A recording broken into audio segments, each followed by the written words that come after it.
La platja, de Ximo Abadia, de l'editorial Zaori Books. Aquest llibre és per a tots aquells que encara no gaudiu de les vostres vacances. Tanqueu els ulls, endinseu-vos en aquest conte que vos transportarà a la platja, a les nostres platges. En aquesta platja hi ha mar i muntanyes, n'hi ha pescadors, agricultors, n'hi ha palmeres altes i tarongers, n'hi ha un sol que va de les penyes i gavines que volen a la vesprà. I n'hi ha gent que s'alça molt prompte per a conquerir el millor lloc a la platja i posar el parasol i omplir la platja de parasols multicolors. Per arribar a la platja pots fer-ho en tren, en bici, en moto, també pots arribar volant. A la platja pots fer moltíssimes coses.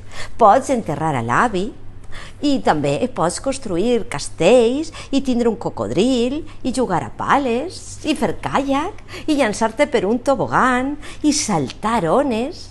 Alguns a la platja fan nudisme. Sempre hi ha socorristes i buscadors de tresors i beguda freda i gelats de tots els sabors. Pots jugar amb el vent i amb la força del mar navegar. A la platja ningú s'avorreix. Pots llançar-te des de les roques, escalar, esquiar, remar, també pots bussejar i veure el nostre fons del mar. I abans de tornar a casa pots veure la meravellosa posta de sol i també, amb la foscor de la nit, comptar les estrelles. Bones vacances per a tots i totes i gaudiu de les nostres platges, de la nostra mar.